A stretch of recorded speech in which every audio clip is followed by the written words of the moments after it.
Priests and other church leaders accused of abusing children. Their names stayed hidden for decades, but that's about to change. The sexual abuse of minors is a terrible thing. It's a sin. It's a crime as well. The Catholic Church is making a list of accused abusers, and they're going to make it public. We'll look in depth at the steps the church is taking now. A new poll brings bad news for Beto O'Rourke, but are the numbers telling the whole story? Young people are demanding the action and the leadership, and so often they are providing it. Why the results may be missing some voters. We'll take a closer look with our roundtable on State of Texas. Hello, and thank you for joining us for State of Texas. I'm Josh Hinkle. The Catholic Church will release the names of clergy who have been credibly accused of sexually abusing children and teenagers. Every diocese in Texas is supposed to compile a list of names with accusations dating back to 1950. Politics reporter Phil Prazen spoke with the Bishop of the Austin Diocese about what happens next. We're all brokenhearted over this whole thing. The sexual abuse of minors is a terrible thing. It's a sin, but it's a crime as well. We spoke with Bishop Joe Vasquez from the Diocese of Austin. In the days ahead, they'll be hiring outside investigators. Our hope is also by doing so that we can move forward, especially by creating now more trust from the people, but also for healing for those who've been harmed by a cleric. I asked him what the process will be to encourage victims to come forward. It can be various ways. One way, of course, is just to go directly to the authorities. So they can go directly to the police, report that, and then the process begins. That's a criminal authorities process. But they can also come to the church, and they can also tell us. And then we will also start a process, working, of course, with the authorities as well. A lot of people think that the church has been, co-conspirators, if you will, to keep some of these cases under wraps. Talk a little bit about what type of outside help will be helping. Through our attorneys, we were able to say we need to do that. We need to have someone that's independent, that's not part of the church, that's looking at us from the outside. So we cannot be blamed or cannot be said, as you said, be part of this conspiracy or cover-up. Phil Prazen for State of Texas. The Catholic Diocese of Dallas is also compiling a list of priests, bishops, and other church leaders believed to have sexually abused a minor. We are doing this as a part of our ongoing work to protect our children, create a safe environment, to promote healing for those who have been abused, and to demonstrate that we are focused in facing this issue. Bishop Burns says a team of retired FBI, state troopers, and other law enforcement experts are examining clergy files in Dallas. Again, that list must be published by January 31st. But the Fort Worth Catholic Diocese is not waiting. They released a list of accused clergy back on September 30th. Their list currently covers accusations made as far back as 2007. The Fort Worth Diocese is adding names to that list as they discover new credible accusations. On Monday, Pope Francis met with Cardinal Daniel DiNardo of the Houston-Galveston Archdiocese. He's the president of the U.S. Bishops' Conference. It was just days after ordering an investigation into Vatican archives. The Pope wants more information on the former Archbishop of Washington, Theodore McCarrick. He resigned in July. The church found credible accusations the cardinal sexually abused a teenager while he was a priest more than 40 years ago. Since then, others have come forward, including adult seminarians and young priests, saying McCarrick harassed them. But years before these accusations became public, Austin's diocese was paving the way for training adults in the Catholic Church to spot and stop sexual abuse. Joining us to explain is Emily Hurleman. She's the Associate Director of Ethics and Integrity in Ministry for the Austin Diocese. Welcome. Thank you very much. Happy to be here. So first off, tell me a little bit about your program. What exactly do you do, and how do you train the people that are involved in it? Sure. Our program is focused on two different aspects, protecting children, preventing abuse from happening in the future, and then also for those who have experienced abuse in the past, for supporting them, helping them report their stories, and providing support for them as needed. Your program started more than 15 years ago. What was the motivation behind it? In 2002, there were the well-publicized scandals in Boston and then throughout the country of abuse of minors by priests. And at the June meeting of bishops that was already scheduled at that time, they approved a charter for the protection of children and young people to protect kids in the future. Prior to that, we had realized that these kinds of things were happening throughout our society, and we said we need to do something as a church to help protect children. Your organization has victims of sexual assault and sexual abuse come in to talk to the trainees. This must be an emotional experience for everyone. Actually, our program is a video series with trained facilitators that teach the program, and the people who've shared their stories were videotaped, so they don't actually come into the program. But it was hard for them to share their stories, but they recognized that it's important for people. Today, we hear the stories a lot in the news, and kind of we've become a little bit immune to some of the impact of it. So it's good to hear their truth-telling of what happened. So we realize how important it is that we do all we can to prevent future abuse. Have you seen more victims coming forward as a result of this program? It's hard to say how much of it is because of our program. I think it certainly does give permission for people to come forward and tell their stories. Anytime there's any kind of issue in the news regarding abuse, whether it's in politics or in sports or in any different avenues in our public schools, then we kind of get an uptick in people contacting us. I think anytime it's publicized, it just raises the issue for people who've experienced abuse. The Catholic Church now requires that every diocese has to have a program like this. What role did Austin play in really paving that? Sure. So we did begin our program in 2001, prior to all the scandals in 2002 and prior to the charter. We've made our policies and program available to other dioceses. We've also, adopted some of the best practices from some of the other dioceses. We've got a very mobile society, and many of our people move in between dioceses, and so we try to have some standards in terms of what people can expect. The rules and the responsibilities of how to keep kids safe are really pretty standard across the board. Things you should do and things you shouldn't do. And so if people have those down, regardless of where they go, they're going to be better protectors of children. Well, we will put your information for your program on our website. Very good. We appreciate you coming today. Well, I'm very happy to be here. Thank you so very much. The candidates for Agriculture Commissioner won't meet on the debate stage, but the candidates are facing off in a different way. We put local control back into the cafeteria. I think my opponent was a bit hypocritical in saying it's all about local control. A virtual debate pits Sid Miller against Kim Olson. See how their ideas stack up side by side coming up.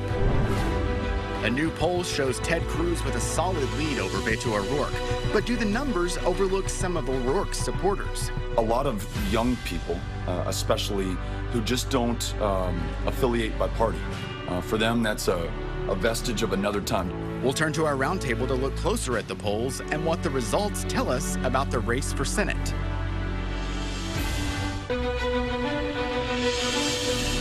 A man on Texas death row for killing a toddler could get a new trial. That's because of doubts about the scientific evidence used to convict him. A judge in El Paso recommended that Rigoberto Avila get a new trial. He's been on death row for nearly 18 years after being convicted of killing his girlfriend's 19-month-old son. Avila claimed the boy's 4-year-old brother caused the deadly injuries. Prosecutors said Avila stomped on the child and cited medical evidence to prove the 4-year-old would not have been able to kill the younger child. That evidence is now in doubt. Avila was scheduled for execution in 2013, but that got put on hold in part because that year the state passed the so-called junk science law. The law lets people challenge convictions that relied on flawed or outdated science. It was the first of its kind in the country. Avila's case is the first to be recommended for a new trial under the law. The Texas Court of Criminal Appeals will decide whether to grant the judge's recommendation. The junk science law passed the same year as another key law that aims to help innocent people who have been convicted. The Michael Morton Act requires prosecutors to turn over evidence to defendants accused of crimes. Morton was wrongfully convicted of murder and spent 25 years in prison before DNA tests showed another man committed the crime. The prosecutors in his case withheld evidence that could have shown Morton was innocent. stakes right now, they ain't never been higher than they are right now. Ted Cruz gets a boost as a new poll shows he has a solid lead over Beto O'Rourke. But are the numbers leaving some voters out? We'll take an in-depth look with our roundtable next on State of Texas.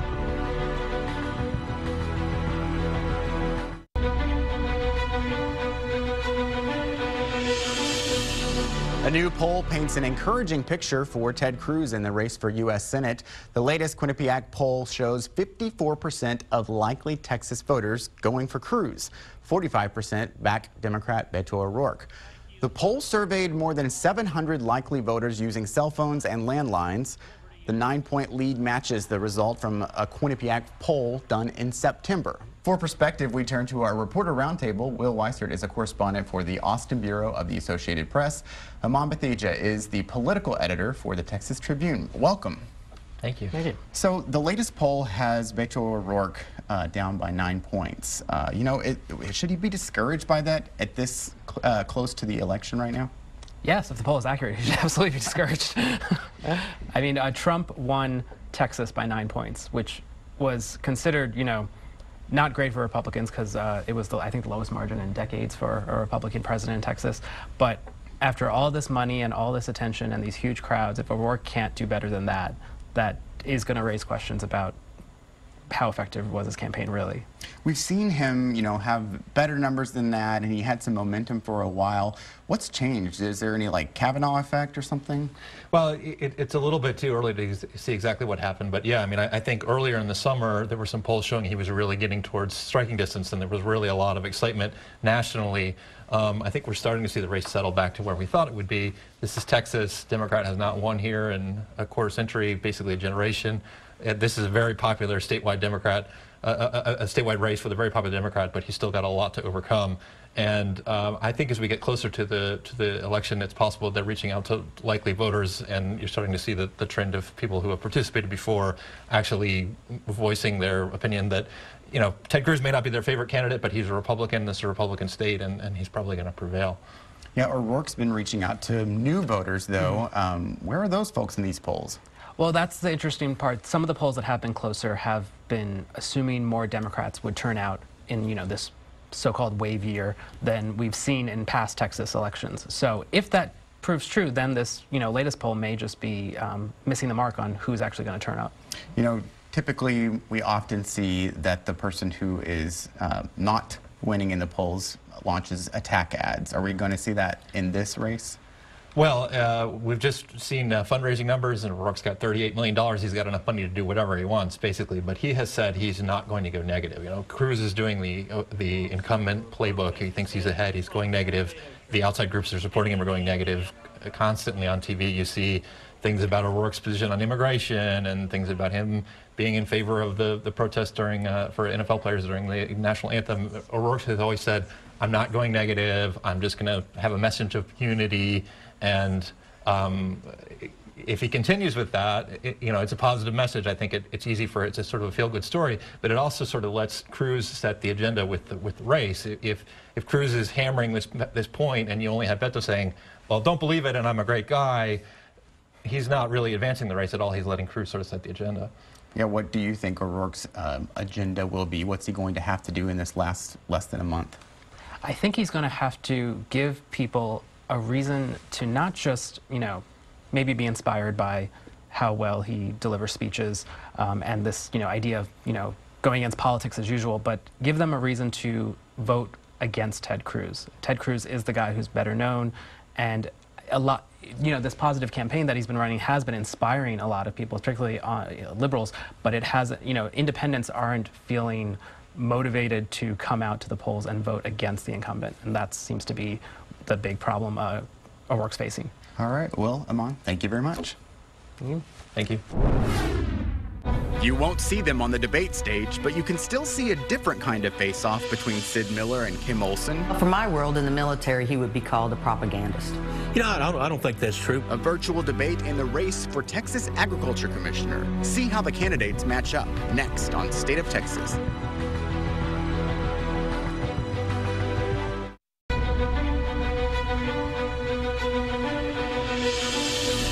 As Texas voters prepare to head to the polls, one statewide race is getting attention because of the, well, unique characters involved. Incumbent Agriculture Commissioner Sid Miller faces Democratic challenger Kim Olson. Miller has refused to debate, but our reporting partners at the Texas Tribune found a way to create a virtual debate. They call it split decision. Take a look.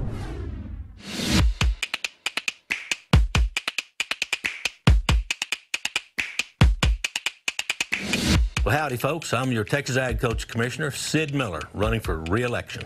So my name is Kimberly Olson, and I'm running for the Texas Commissioner of Agriculture.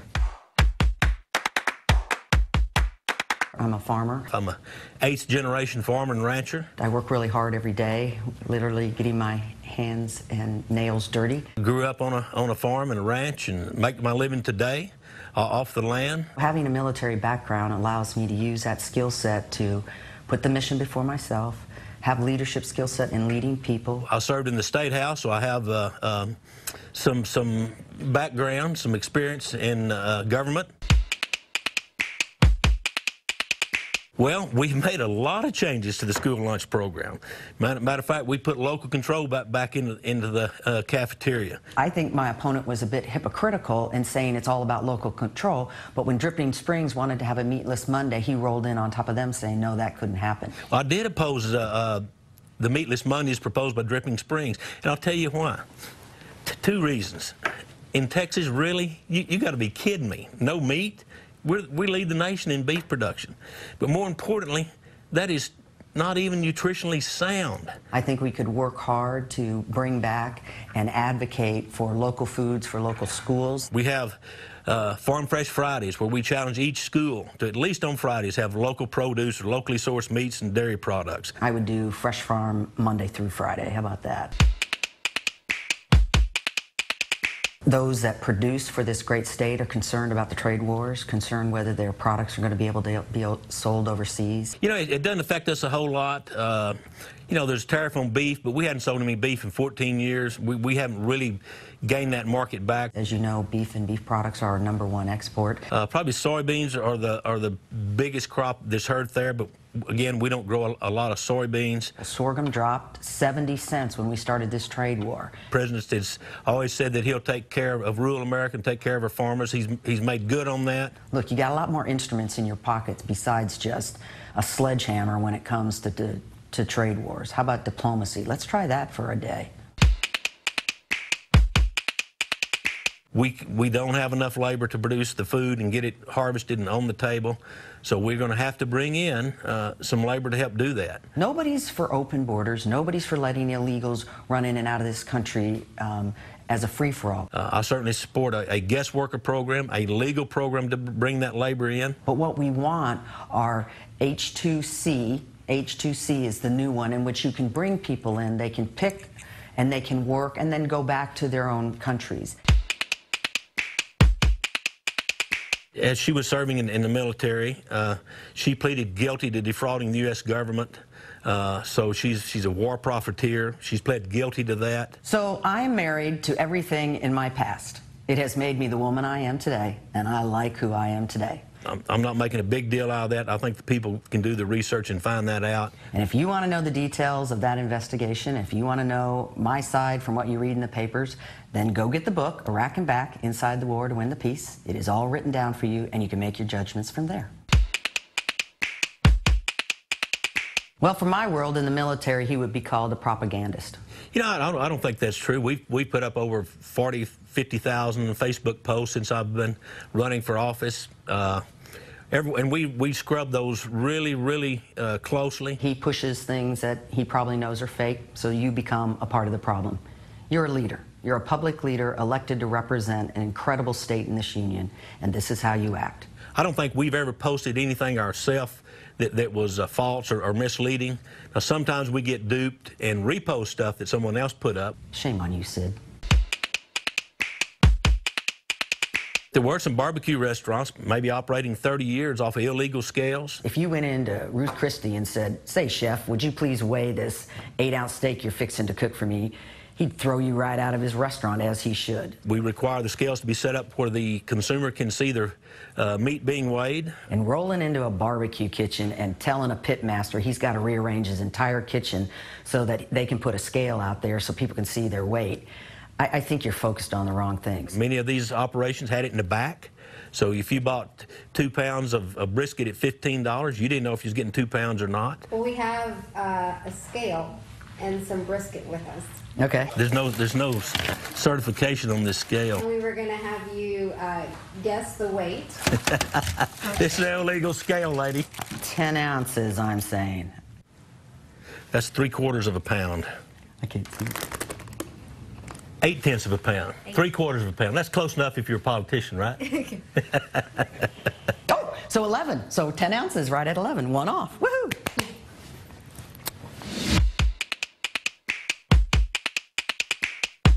I want you to know these are not certified scales by the Texas Department of Agriculture. They're probably wrong. I'm probably right.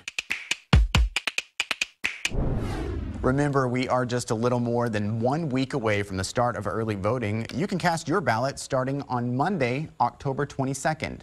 Thank you again for joining us for State of Texas. I'm Josh Hinkle. We'll be back next week to bring you an in-depth look at Texas politics.